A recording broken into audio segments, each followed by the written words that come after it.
Salut les amis, nous voici pour un nouveau tuto. Je m'appelle Gabi.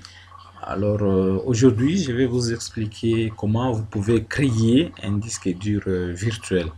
Un disque dur virtuel, vous l'ajoutez à votre ordinateur. Et généralement, c'est ce que font certaines personnes qui ne sont pas honnêtes lorsqu'ils doivent vendre leur disque dur, donc leur ordinateur.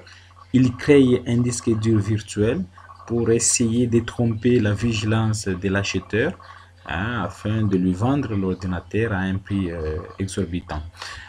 Comment procéder à la création de ces disques durs? Comment vous, aujourd'hui que vous êtes informé, vous pouvez découvrir qu'il s'agit d'un disque dur vraiment virtuel, c'est-à-dire non réel. C'est très simple pour créer un disque dur virtuel. Regardez.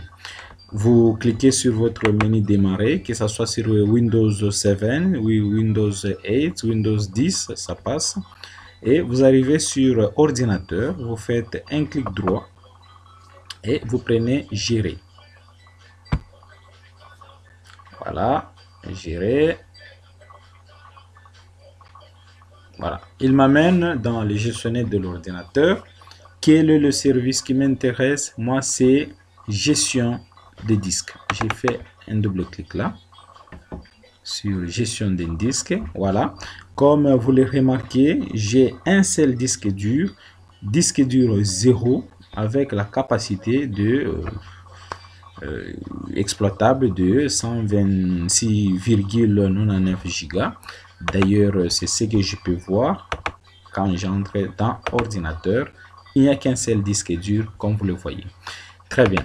Bien, je rentre là. Maintenant, je dois cliquer sur Action. Je suis là, Action. Je fais un clic sur Action et je prends l'option Créer un disque dur virtuel. Alors, comme le nom lui-même l'indique, virtuel, c'est quelque chose qui n'existait pas physiquement, c'est du virtuel. Et puis, je dois choisir l'emplacement, là où je dois stocker mon disque dur. Voilà. Par défaut, j'ai créé ces dossiers que j'ai appelé log. Je l'ai mis sur la racine C. Généralement, là où il y a également mon système, j'ai créé ces dossiers log. Généralement, beaucoup de gens se réservent de jouer ici. Alors, je joue avec cette paire-là de gens. Je crée. Et puis, j'ai créé. Donc, je peux même effacer celui-ci. J'ai créé maintenant. Sur cet emplacement, je donne le nom à mon fichier. Ce sera... Je prends les initiales, donc V comme virtuel, H comme hard et D comme disque, donc virtual hard disk pour dire un disque dur virtuel. Voilà, je clique sur enregistrer. Puis il me reste à spécifier. Je peux créer un disque dur avec une taille fixe, tout comme avec une taille qui est dynamique, c'est-à-dire qui s'étend progressivement. Alors je prends même dynamique, tout comme vous pouvez faire avec taille fixe, et là je sélectionne en quelle unité je vais exprimer la capacité de mon disque dur. Je peux le laisser en mégaoctets, tout comme je prends gigaoctet ou teraoctet. Je préfère gigaoctet, qui est un langage familier pour beaucoup, et je crée moi je créer un disque de 320 Go. Je ne vais pas exagérer, je peux créer 2 Tera, 5 Tera, tout comme je veux, mais je m'aimerais d'abord créer pour 320 Go. Vous pouvez faire plus si vous voulez. Voilà, comme vous le remarquez, j'ai maintenant un disque dur numéro 2, donc ça donne l'impression que sur mon ordinateur il y a maintenant deux disques durs, le premier avec 127 Go et le second 320 Go. Alors il me reste, lorsque je vais là, je ne peux rien faire comme vous le voyez, tout simplement parce que mon disque dur n'est pas encore initialisé. Je dois initialiser mon disque pour qu'il soit en ligne et que je sois à mesure de pouvoir y créer une partition qui sera exploitable. Alors comment mettre le disque dur en ligne comme celui-là. C'est pas l'opération d'initialisation, et c'est là je le fais en faisant un clic droit sur mon disque dur 1 que je viens de créer, et je prends initialiser les disques. Voilà, une fois cela est fait, il est coché, je dois déterminer le type de partition que je vais créer. Est-ce que je vais que ça soit une partition avec table MBR ou bien GPT? Alors par défaut c'est du MBR comme propos, je peux le garder comme ça, tout comme je peux prendre du GPT. Voilà, je coche même GPT si vous voulez, je fais OK. Voilà, comme vous le constatez, mon disque dur est maintenant en ligne, donc je peux créer une partition facilement. Je peux les subdiviser en 2 ou en 3 partitions. Je peux faire même 5 partitions, surtout avec du GPT, mais je vais créer d'abord une partition, une seule partition. Donc je vais créer une partition qui prend le total de la capacité de ces disques.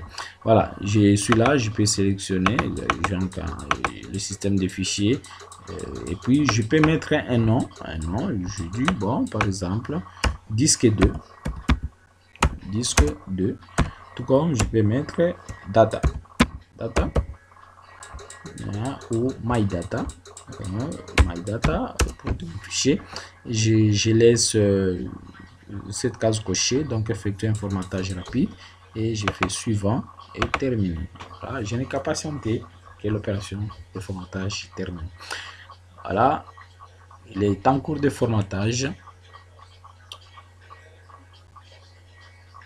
Voilà, il vient de terminer. Donc mon disque dur, ma partition est maintenant prête, je peux l'exploiter. Alors je viens vérifier, je suis là. Voilà, je suis là, mon disque dur est là. Alors je peux vendre cette machine à la personne que j'ai deux partitions, une partition de telle capacité dans mon disque dur, et par exemple de 500 Go. Et voilà, maintenant comment vous saurez que c'est un disque dur virtuel. Et je vous conseille dorénavant, avant de payer un ordinateur, vérifier si vous trouvez étonnamment une grande capacité de l'ordinateur, vérifier ceci. Alors vous faites la même procédure, vous faites clic droit, vous allez sur gérer. Voilà, gérer, et puis vous prenez gestion des disques. Ok, regardez, c'est très simple pour le découvrir. Vous regardez juste l'icône de ce disque et cet autre. Vous remarquez que celui-ci est un peu vert, hein? Il y a un vert clair là qui n'est pas de ce côté-ci. Alors ceci, hein, cette couleur est les symboles attribués au disque dur virtuel. Donc avec ça, vous savez déjà qu'il s'agit d'un disque dur virtuel. Alors si je fais un clic droit là-bas, regardez, je peux convertir le disque en dynamique, mais observez ici, quand je fais clic droit, je peux détacher un disque dur virtuel. Donc là déjà on me dit qu'il s'agit d'un disque dur virtuel, alors que là cette mention disque dur virtuel n'apparaît pas. Donc ce sont là les deux façons de découvrir si un disque dur est un vrai ou un disque dur virtuel. Voilà, très bien, je vous remercie pour ce tuto, et je tiens à vous rappeler que ce disque dur virtuel, une fois que nous venons de le créer et que je redémarre l'ordinateur, il va disparaître, il va cesser d'exister. Voilà. Ciao, à la prochaine. N'hésitez pas de continuer toujours à visiter ma chaîne pour de nouveaux tutos.